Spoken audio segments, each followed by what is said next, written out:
অন্তরের মধ্যে থাকবে বা আছে, এবং বড় আশা করা এটা আমাদের জন্য জায়েজ, আমরা করতে পারি। এটা আল্লাহর কাছে চাওয়া, এটা আমাদের কাছে আমাদের একটা দায়িত্ব, কর্তব্য। আশা আকাঙ্ক্ষা করা এটা আমাদের ভালো জিনিস।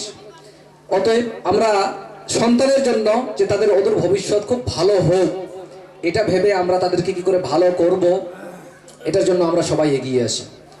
দেখুন, তার মেধার তালিকায় তো সে মেধার নিরিখে সে হয়তো ডাক্তার হতে পারে, প্রফেসর হতে পারে, ইঞ্জিনিয়ার হতে পারে, ভালো আদর্শবান হাফেজ হতে পারে, আলেম হতে পারে, যা কিছু হোক, কিন্তু তাকে একটা ভালো মানুষ তৈরি করা, এই লক্ষ্যটা আমাদের প্রত্যেকেরই হওয়া দরকার। যে আমাদের যে সন্তানরা আমরা যাদেরকে সুশিক্ষায় শিক্ষিত করছি, এরা যাতে করে ভালো মানুষ হতে পারে, এটা আমরা সর্বোপরি চেষ্টা করব। ভালো মানুষ বানানো কি করে যায়, এটা আমাদেরকে চেষ্টা করতে হবে। এরা হবে আমাদের দুনিয়ার, আমরা চলে যাওয়ার পরে আগামী আমাদের জেনারেশন রক্ষা করার একটা বড় মানে মাধ্যম, এবং আমাদের ঐতিহ্য এরাই রক্ষা করবে। অতএব এই ছেলে মেয়েদেরকে আমরা কি করে মানুষ করতে পারি। আমাদের সময় অনেক হয়ে গেছে।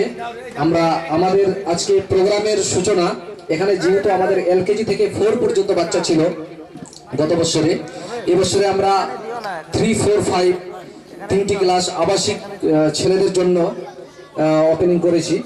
তো আজকে আমি আমাদের মিরাগুড়ি ব্রাঞ্চের দিনা পাবলিক স্কুলের 8ম শ্রেণীর ছাত্র আব্দুর রাকিবকে কেরাত পরিবেশন করার জন্য ডাকবো।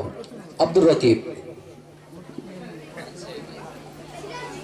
আচ্ছা, আমাদের যে সমস্ত মহিলা অভিভাবিকা আছেন, আপনারা পশ্চিম দিকে বসবেন, আর পুরুষ অভিভাবক যারা আছেন আপনারা পূর্ব দিকে বসবেন।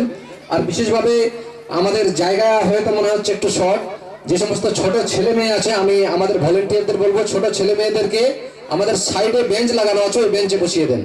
অতিথিদেরকে চেয়ার দেন, আর ছেলে মেয়েদেরকে সাইডে চেয়ারে দিয়ে দেন। মৌলানা শাহিন সাহেব, আমাদের স্টুডেন্টদেরকে সাইডে যে চেয়ার লাগা আছে, বেঞ্চ লাগা আছে, হাই বেঞ্চ লো বেঞ্চ করে দেন।